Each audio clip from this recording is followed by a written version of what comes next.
অর্থনীতিকে পঙ্গু করে আবারও নিজেদের ভিক্ষুকের জাতিতে পরিণত করতে নাশকতাকারীরা ধ্বংসযজ্ঞ চালিয়েছে বলে মন্তব্য করেছেন প্রধানমন্ত্রী শেখ হাসিনা।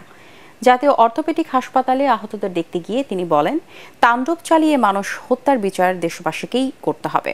নাশকতাকারীর হামলায় এত মায়ের বুক খালি হোক সরকার তা কখনোই চায়নি বলেও জানান সরকার প্রধান। বিস্তারিত আপেল মাহমুদের রিপোর্টে। কোটা আন্দোলনকে কেন্দ্র করে নাশকতাকারীদের হামলায় আহত হন কয়েক হাজার মানুষ। এদের মধ্যে রাজধানীর পঙ্গু হাসপাতাল নামে পরিচিত জাতীয় অর্থোপেডিক হাসপাতাল ও পুনর্বাসন প্রতিষ্ঠানে ভর্তি হন 272 জন। আহত 196 জন ছাড়পত্র নিয়ে চলে গেলেও এখনও চিকিৎসাধীন 76 জন।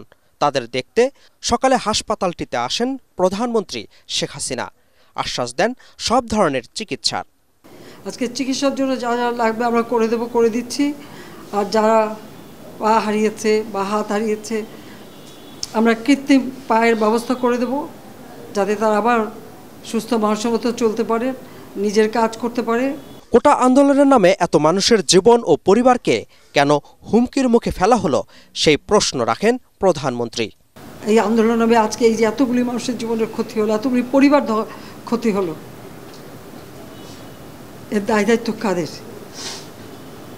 আমি দেশবাসীর কাছে সেই আহ্বান জানাবো যে এই ধরনের ধ্বংসযজ্ঞের জন্য এই দেশকে নিয়ে আর কেউ চালাতে না পারে। আমি সকলের সাহায্য চাই। আর আমি চাই না এভাবে মায়ের কোল খালি হোক আর এভাবে মানুষ অসহায় হয়ে পড়ুক।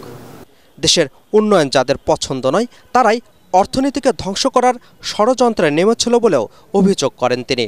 আমাদের অর্থনীতি আজকে কত উপরে উঠে গিয়েছিল, এটা আমাদের অর্থনীতিকে সম্পূর্ণ পঙ্গু করে দিয়ে বাংলাদেশকে আবার ভিক্ষুকের জাতি করে দেওয়া, এটাই বোধহয় এদের পিছনে ষড়যন্ত্র।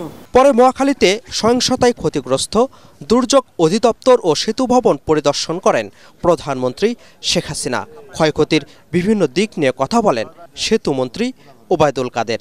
আন্দোলনের উপর ভর করে যারা সহিংসতা ধ্বংসযজ্ঞের মাধ্যমে একে রাজনৈতিক রূপ দেওয়ার চেষ্টা করছে, তাদের বিরুদ্ধে মুক্তিযুদ্ধের সপক্ষে সকল শক্তিকে শেখ হাসিনার নেতৃত্বে ঐক্যবদ্ধ হওয়ার আমরা আহ্বান।